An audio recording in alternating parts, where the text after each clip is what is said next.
Pushkin. A few weeks ago, when the leaves had just started to turn up here in Hudson, one of our Revisionist History producers, Ben Nadaf Haffrey, came by the offices of Pushkin North.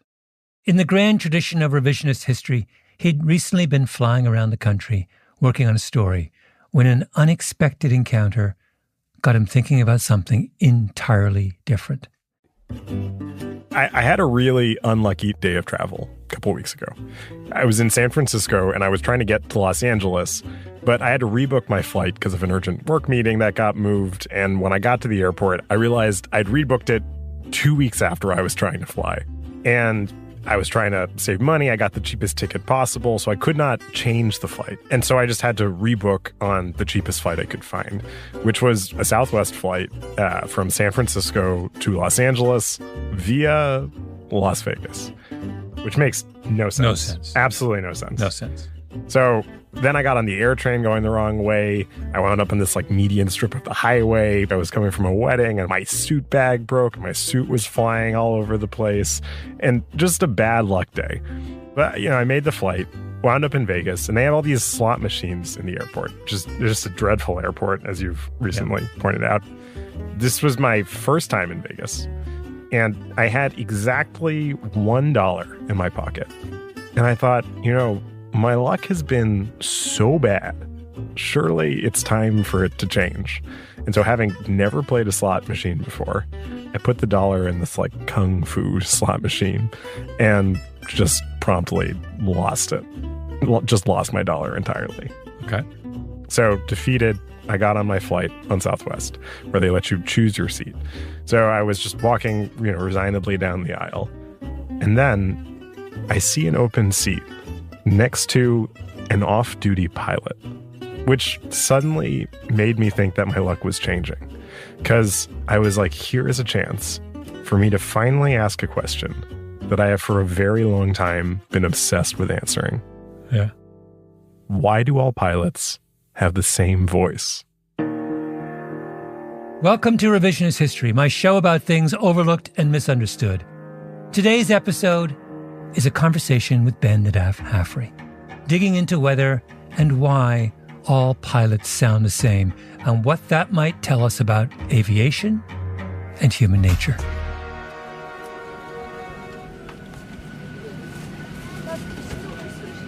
All right, so I'm on this unnecessary flight from Vegas to Los Angeles, and I'm sitting next to an off-duty pilot who I later learned was named Rob. Wait, how do you know he's a pilot? So he's a pilot because he's got the epaulettes on his shoulder, the stripes, short sleeve button-down shirt, and also a lanyard that said Pilots Association or something like that. Dead giveaway. Yeah, you could tell immediately. So I see my golden opportunity, and I ask Rob about pilot voice.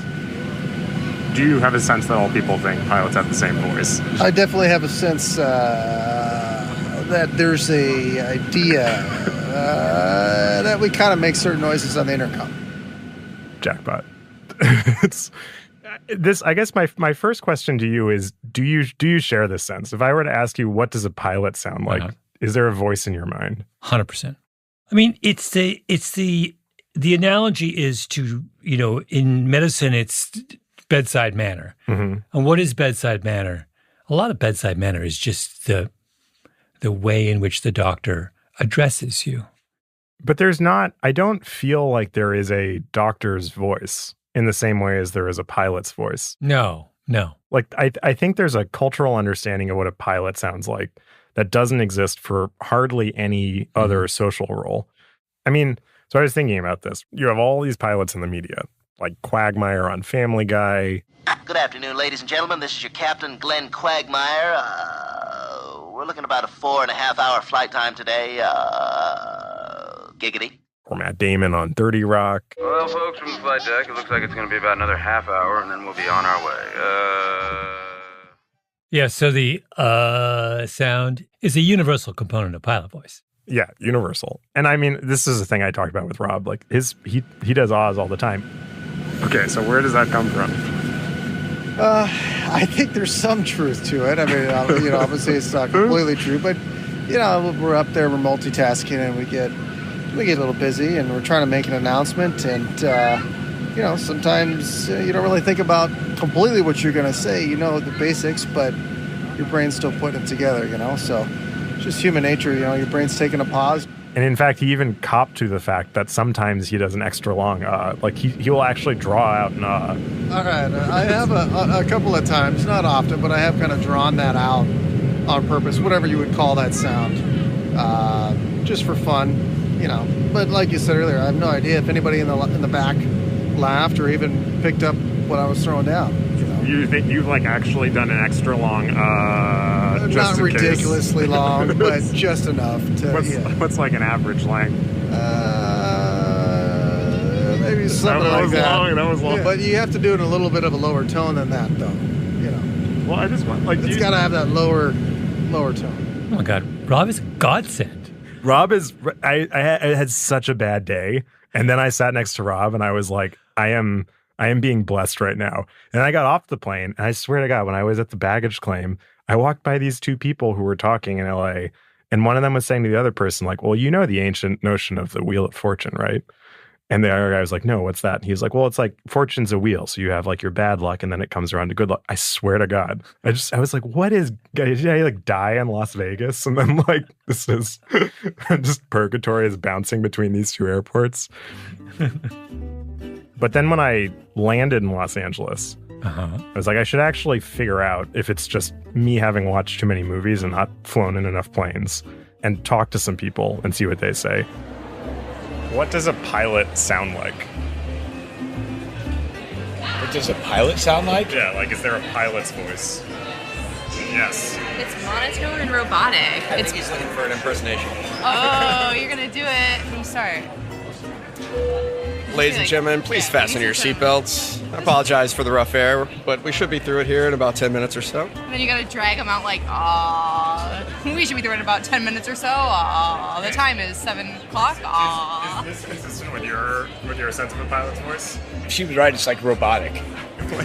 Typically they sound the same. I don't know how or why. Is it just they've heard other pilots do it and they feel this is how I've got to talk? What I'm wondering is, do all pilots sound the same? Yes. They do? They do. They always say folks. Folks? Yes. I think in general, yes. They have, the same type of tone. And they're all, pretty polished. Whenever they come on, on the plane, the intercom or whatever, they all sound the same. What does a pilot sound like? Like a robot. Do you think all pilots sound the same? Yes. You do? Except for the black ones. Except for the black ones. Interesting. What do they sound like? Black. And the rest sound like? Yo people. Yeah, thank you. Wait a minute. You know about what Tom Wolfe says about this in The Right Stuff? It's Yeager. It's all Chuck Yeager. Yeah. Cracking the sound barrier in the X-1 marked another milestone in aviation history. The time, October 14th, 1947. The pilot, Captain Chuck Yeager. Chuck Yeager, the famous test pilot from West Virginia, who in 1947 breaks the sound barrier. The X-1 was mine because I was trained in maintenance and I understood systems and obviously could fly an airplane. So yeah, Tom Wolfe writes The Right Stuff, 1979. Later, it becomes a big movie. And he identifies this phenomenon that all pilots sound the same and specifically attributes it to sounding like Chuck Yeager. And in The Right Stuff, there's that moment where Yeager, played by Sam Shepard, says when he's dismissing astronauts, they're spam in a can. And it's pilot voice. Tell you what else, anybody who goes up in that damn thing is going to be spam in a can. I'll drink to that. I actually brought the passage from The Right Stuff if you want to read it. Okay, here goes. Anyone who travels very much on airlines in the United States soon gets to know the voice of the airline pilot, coming over the intercom with a particular drawl, a particular folksiness, a particular down-home calmness that is so exaggerated it begins to parody itself.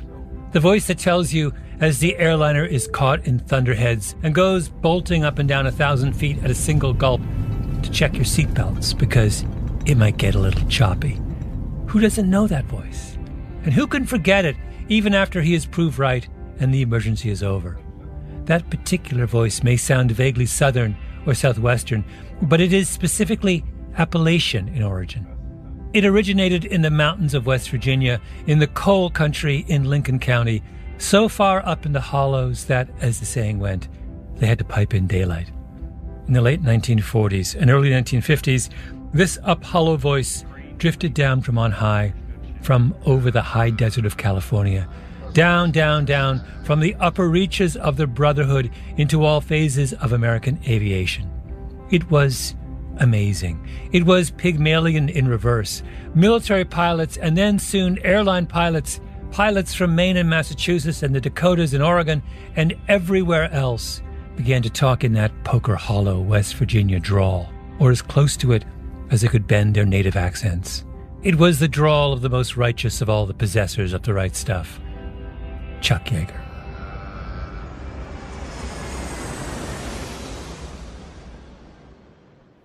Tom Wolfe is so just amazing. So good.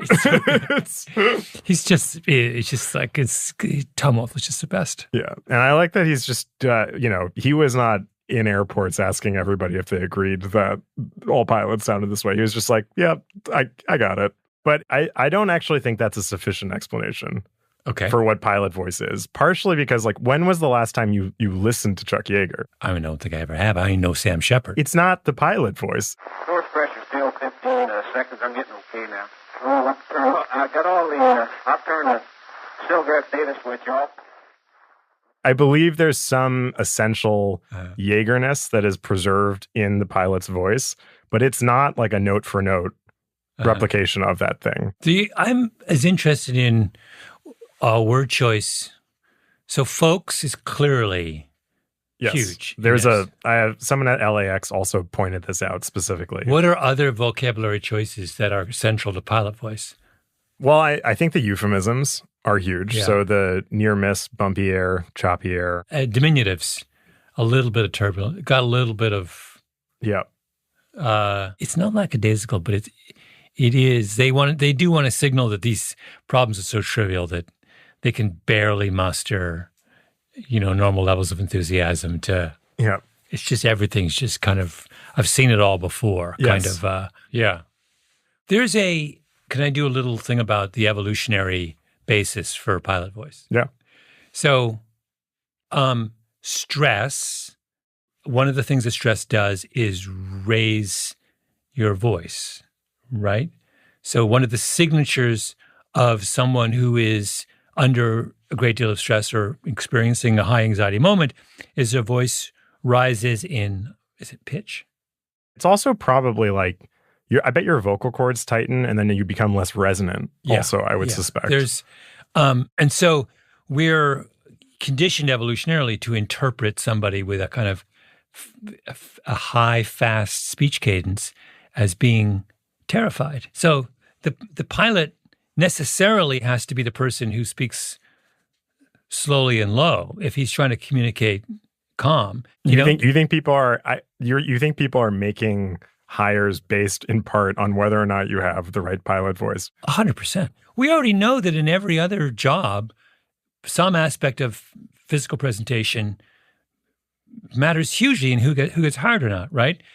So when it comes to hiring pilots, you would be, if you're the hiring person, even unconsciously, powerfully disposed to hire someone who conformed to pilot stereotype. I mean, look at the way that there was a whole separate set of things for years that governed what a stewardess was supposed to be, a flight attendant was supposed to be, right? It was right down, they would like measure they would do body measurements of women who were trying to be flight attendants, and you had to look a certain way, have a certain shape, et cetera, et cetera, et cetera. We don't think that applies to pilots, the one actually flying the plane? Well, like a lot of the pilot voice thing, the first thing people say is it's just the speakers. And then the second thing people say is it's because they're all white guys. Yeah. The most hierarchical institutions in our society are still all dominated by white guys, particularly tall middle-aged white guys. That's what CEOs are. That's what pilots are. That's what neurosurgeons are. That's what, presidents are. That's what, it could go on. It's like... Yeah, the same stereotyping and bias is applied in piloting. And it is statistically true. Like, Like about 95% of pilots are white and about 95% of pilots are male, at least as of 2022 numbers.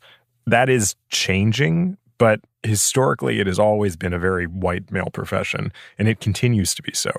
But like not every white guy sounds the same. And similarly, a lot of pilots were in the Air Force, but not every veteran sounds the same. So this has some explanatory force, but not total explanatory force.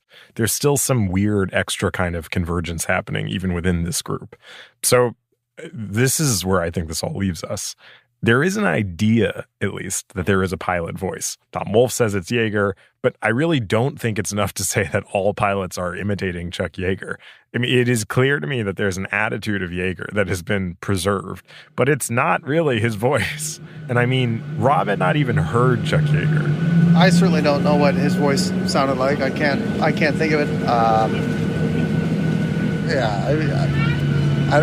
don't think it was anything that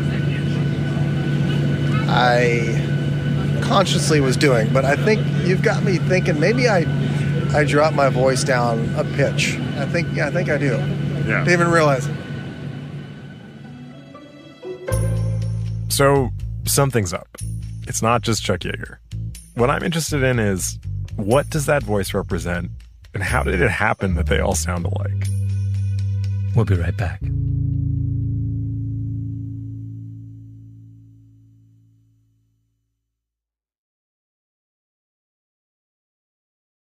Can I do another analogy here? Yeah, please. So I was thinking about this as you were talking, which is there's a whole literature on contrition in the cases of accused criminals. So you're in court, you're making your statement, or you're talking and the jury's listening. One of the things that juries weigh the heaviest is whether or not they feel like the accused is displaying contrition. Right? They have an expectation. There was an expectation about a certain mode of self-presentation. Now, no one really knows what contrition looks like. There actually isn't. We know what happiness looks like. We know what anxiety looks like. We know what anger looks like. We don't really know what contrition looks like. All we know is that contrition is really, really, really important. And in its absence, juries deliver much harsher penalties, much more likely to call you guilty, or the judge is much more likely to give you a long sentence. So there's a feedback loop between the party that's giving a presentation and the party that's listening. And I wonder what the pilot is expected to communicate is competence and reassurance, right? Now, do we have a formal definition of what those things are? Not really, no, not any more than we do for contrition. But that doesn't mean that we don't spend a huge amount of time communicating it. And we kind of know it when we, it's this vague thing that we know of when we see it. People certainly can say he did not, you hear all the time, juries saying, he did not seem contrite, right? Anyway, this is all like a long way of saying this. There is this I agree with everything I say. I would add this, that it's a loop with the audience expectation. Well, so there are these clear ingredients in the pilot voice as it's used by pilots and expected by passengers. You got the drawn-out ahs, the slow pace, maybe a bit of southern drawl. But I want to get into the mechanisms by which a whole profession could converge on a specific voice. So I talked to this speech psychologist, Jennifer S. Pardo, who's the director of the Speech Communication Laboratory at Montclair State University. Called her up, said, I want to talk to you about pilot voice. Ever hear of it? I actually asked my husband about it yesterday. He used to actually do flight training for a while, just, as a hobby. And he said, oh, yeah, there's definitely pilot voice. What did he? And he's like, oh, yeah, it's totally from Chuck Yeager. Yeah, he definitely felt like there was, I wouldn't say pressure, but he definitely felt the need to get into this mode of speaking when he was in flight training to show that he was part of the group here. I was like, really? Why did you never tell me this?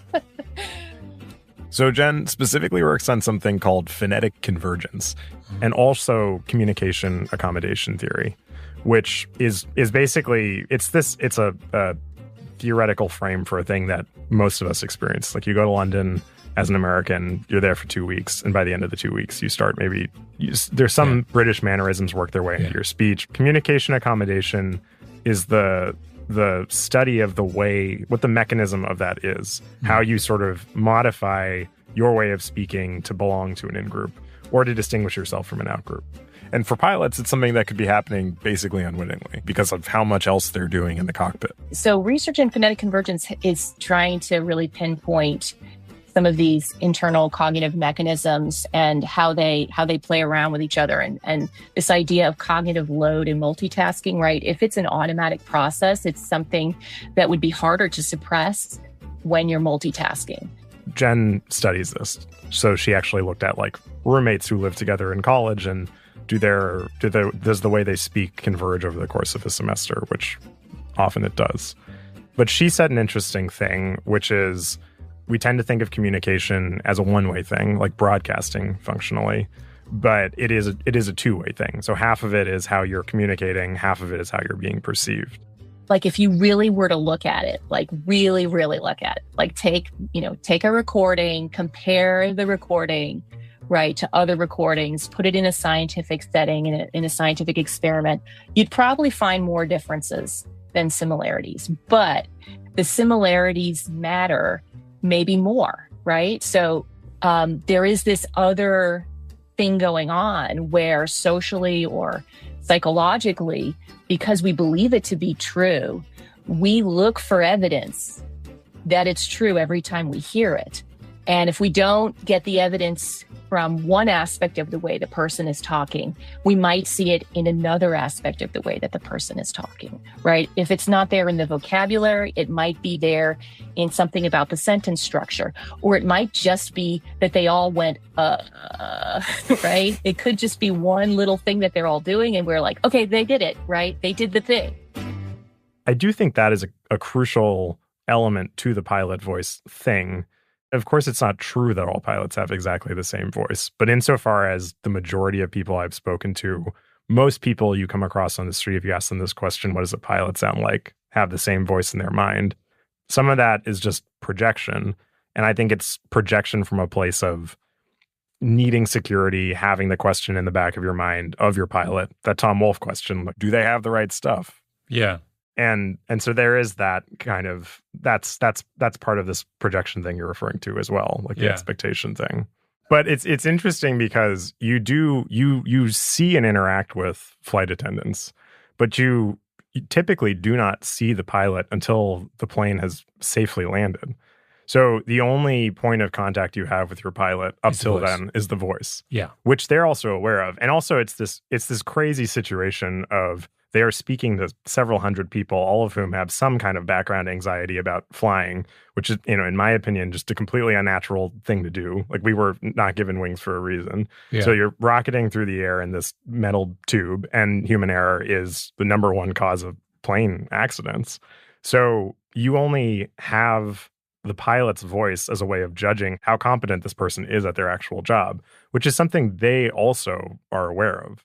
I actually talked to a captain named Karen who's been flying for a few decades, and she was perfect for this because in addition to being a captain, she teaches at something called the Fear of Flying Clinic, which is ironic because... My last name is not a great pilot name, so... You want to share your last name? My last name is Stahl, and even though there's an H in it, it sounds the exact same, so... People will hear it. So I never say this is Captain Stahl. I always say this is the captain speaking, but I always break that up just so that if there is someone back there who's feeling, nervous about flying, they're gonna be like, okay, that's a sign. I got to get out of here. Captain Stahl. Yeah, that's really unfortunate. I think it's hilarious. Captain Stahl, airline pilot, also an expert on why people are terrified of flying, something she can empathize with because she herself really dislikes public speaking. Can I ask, when you were starting, did you feel when you made your first PAs, okay, I know what a pilot's supposed to sound like, and how do I do my version of the voice? Or how conscious were you of this thing? Oh, I was terrified because I would imagine everybody's listening, tuned in and going, oh my gosh, who is that? And her voice doesn't sound like what I'm expecting up there. And And also not even just that, I just wasn't comfortable with a microphone in my hand. So I guarantee you my voice was not reassuring when I was making my first PA because I was too nervous. I was very comfortable with the flying part, but not with the making PAs. I would also say it's always male that you hear as a pilot voice when somebody's talking about the pilot voice. So that's one thing about being a woman in this job is trying to get that voice out there for the girls and for the boys, for just people in general to know it's not all just guys flying the plane. She has a great voice, doesn't she? She does have a great voice. She's funny too, though. I wonder is what, like, do we like the fact that she seems to have a little bit of a sense of humor? I think we do. Yeah, I feel like there is a certain kind of humor that's not trying to make you laugh, but it shows that the person finds the situation amusing. It's like more a reflection of the fact that they're kind of bemused by everything than that they're, trying to be a comedian or something. You want somebody who's got like a pretty upbeat view of the world and is unharried. Yeah. That's right. Yeah. She has that is that kind of one eyebrow slightly raised. Yeah, like she gets what's funny about her name, for instance. But where it leads me is it does seem like there's an awareness in pilots that you have to communicate competence, sound like a pilot, because you're answerable to the people in the back who don't have any other way of telling if you're doing a good job. Like they don't know at all what it means to fly the plane, right? Yeah, yeah. And then in terms of conveying to people, one thing that I've found, it's very helpful for people to hear your voice when there is turbulence, because people just want to hear your voice and then they can go like, oh, good. So for me, it's just trying to be natural and comfortable and making PAs that are reassuring to people. That's the goal. It's going to be more what the message is and the tone of voice so that it's not something that's going to make somebody fearful just in the fact that if my voice sounded fear-inducing in some way. But then the question I had after Jen Pardo and Captain Stahl is, how are all these pilots arriving at essentially the same answer for how to convey these basic assurances with their voice? And I talked to a pilot who said that everything in flying is either technique or procedure, and that most of flying is procedure, including, when you're descending, you call out the altitude at certain points, or when you put the gear down, you say gear down. Mm-hmm. It's like you say a specific thing at a certain moment. That's procedure. Technique is things like we have to lose altitude. There's a number of ways a pilot could do that. But also it's communicating with your passengers. There is no script or set of things that you have to do when communicating with the passengers. Like for some things, there are guidelines or samples of what you might say, but it's not so strictly prescribed as other parts of flying are. So part of what I think is going on here is these are intensely rule-bound people who are used to following standard operating procedure in nearly everything that they do. They know it's a really high-stakes job. They know that communicating with the passengers is a really high-stakes thing. And so when they speak to the passengers, it's like it's procedure masquerading as technique. And they're actually in their minds like reaching for, what does a pilot sound like? What does a pilot say? This sort of thing that's totally unnecessary, but is a kind of competence theater. So why is Tom Cruise allowed to break all the pilot rules? Why is Maverick allowed to? In general, though, Tom Cruise, even in Mission Impossible, he instead of playing the kind of cool, calm, unflappable, he's always sprinting madly from one thing to the next, and but it's a persona that he brings to one movie after another, including his pilot roles, where he gets to deviate from what we normally. He's a hero who gets to. He's essentially a jackass in these movies. Well, Tom Cruise plays Tom Cruise. I mean, that part of it is you just know it's him in every role, and there is this kind of. I remember there's one.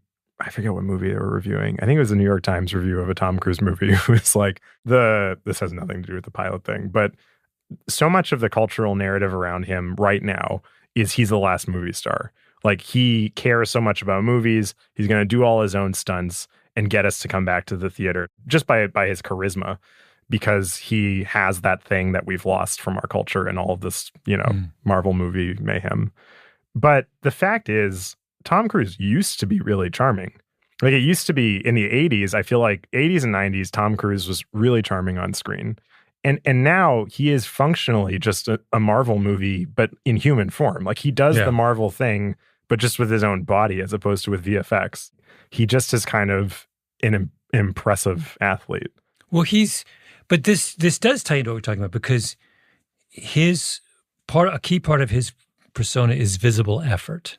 Yes. Right? Yes. Whereas what we want, pilot voice is about invisible effort. No, yes. The pilot never lets on that he never says, folks, we got an intense next 10 minutes. I'm not going to talk to you because I'm going to be so overwhelmed with what I'm doing, but we're going to try really hard, and I think we're going to pull this out. Like, gotta go. Like, Tom Cruise essentially is saying, can't talk now, gotta go, gotta solve this problem ahead of us. 100%. Right? Like, all right, I'll talk to you later. Whereas, like, that's the antithesis. It's only he's allowed to do that. Everyone else has got to do pilot. I think that's true. And also, I think this is part of what's going on with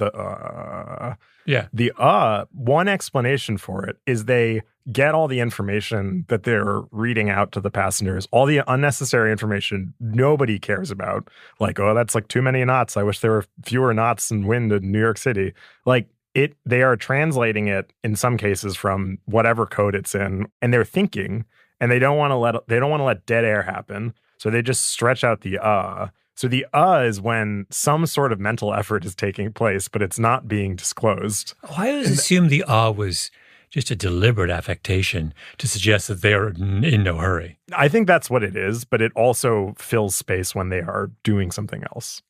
Yeah. So So I think there's a few things going on with the I think a lot of it is this communication accommodation theory thing. It's like, that is, you're doing with your voice, I am part of an in-group. And you notice, I mean, a lot of people I asked about the pilot voice thing, they're like, well, it's just the speakers. It's the phones and headsets and the speakers. I don't think it is true that thins out the voice, but everyone you hear on a plane is speaking through the same speaker, the same technology, and they don't all sound the same. So I think there's a kind of like the pilot also only with their voice. It's like vocal epaulettes. Like, they've got to show with their voice that they are not other crew members. And then it's us also, orally auditioning them of like, can you fly this thing? Yeah, I've got a few more questions, but let's take a short break, Ben, and then we'll be right back.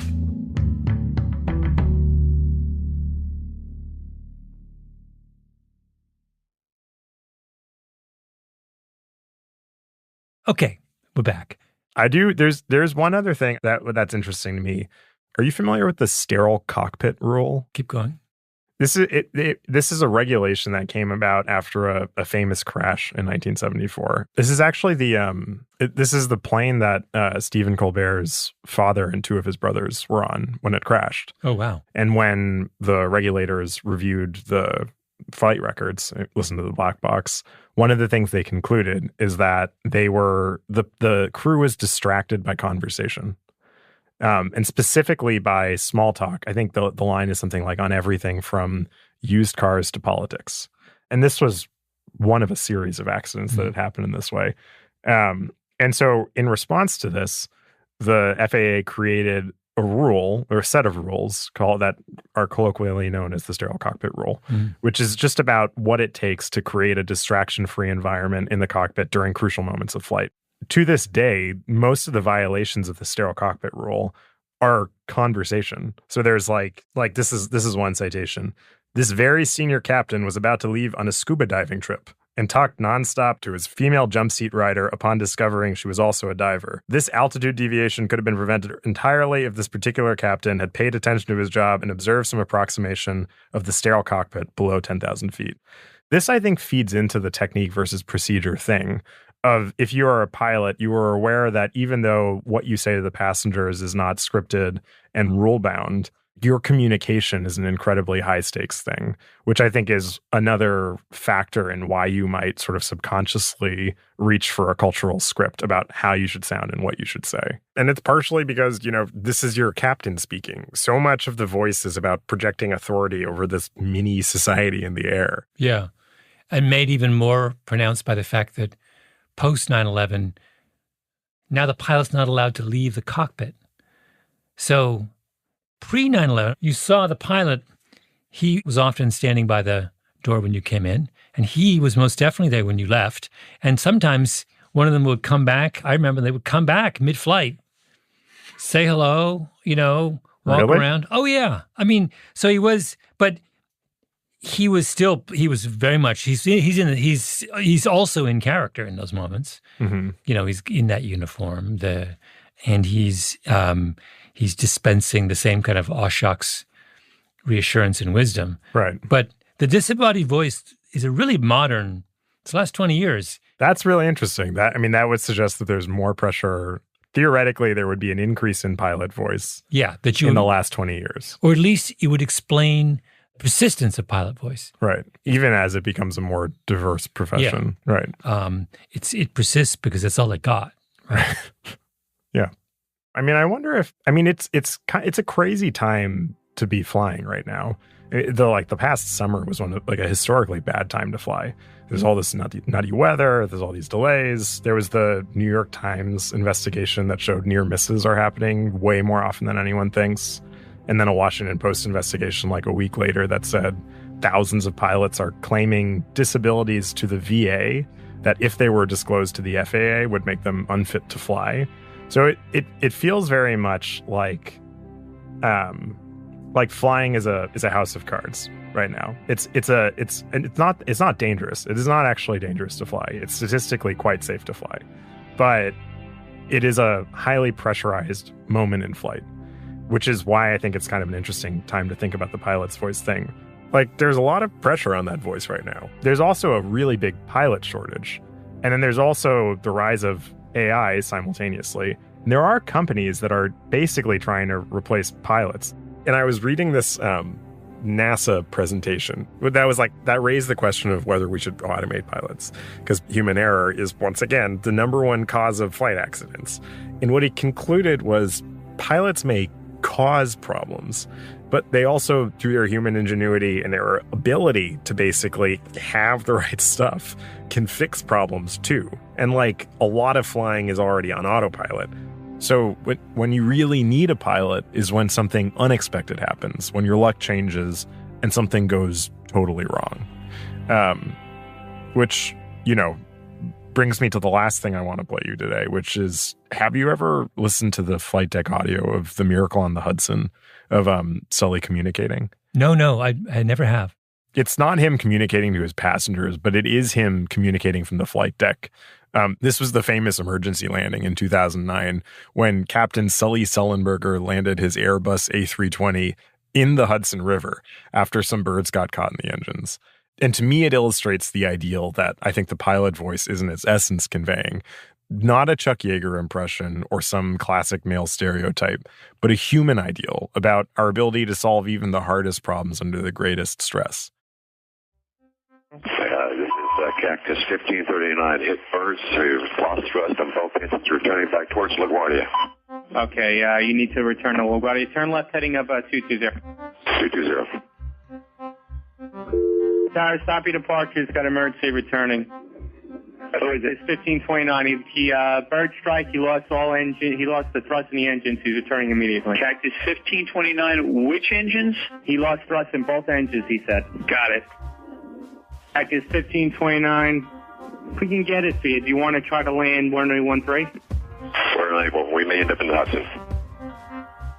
All right, Cactus 1529. It's going to be left traffic to runway 31. Unable.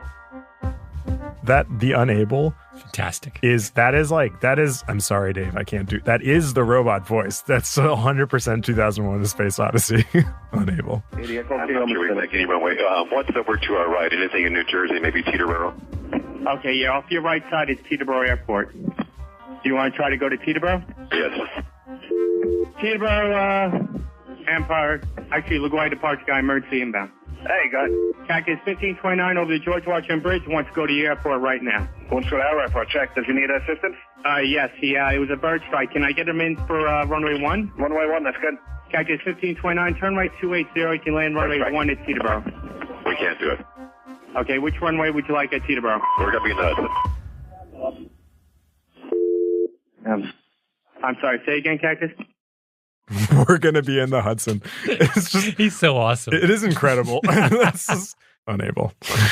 The unable is my favorite. Unable. And just in case any listeners aren't familiar, the end of all this is that Sully lands his plane in the Hudson with no fatalities. So it's an incredible artifact. And I think it takes us back to where we started today. You might get unlucky, misbook your flight, rip your suit bag, lose your money in Vegas, get a bird in your plane engines. But if all else fails in this crazy overtaxed system we're stuck with right now, you could still get lucky with the right person flying the plane, no matter what their voice sounds like. The one thing I couldn't stop thinking about, Ben, throughout this whole episode is whether you have a good pilot's voice.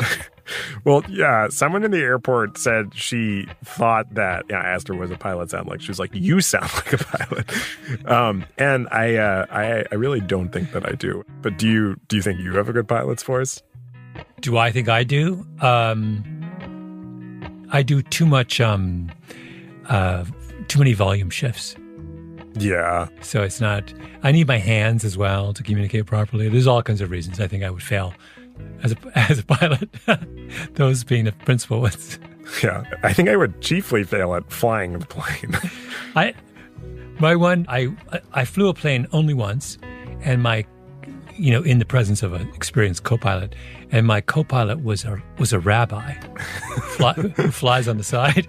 And I have to say, the only thing more reassuring than a kind of Chuck Yeager person next to you is a rabbi. Because he comes from a tradition of intellectual rigor, and you feel like if there is something obscure that he would need to know about the plane, you feel like he would know that. This is like the Talmudic theory of flying. It's the technique versus procedure thing again. Rashi said this about, flying in bad conditions, and he knows that. That's amazing.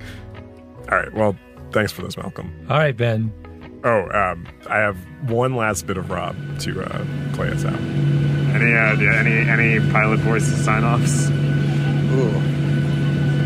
Well, folks, I'd like to thank you for flying with, was it Authentic History? Revisionist History. Revisionist History. We'll see you next time. Yes. Thanks so much, sir. I really appreciate it.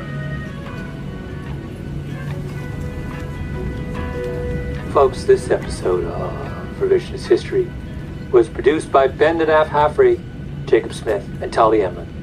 Editing by Sarah Nix. Original scoring by Luis Guerra. Mastering by Jake Gorski. And engineering by our very own Neil Lawrence. Special thanks to Richard Doze and Patrick Smith. Folks, I'm your captain, Malcolm Gladwell.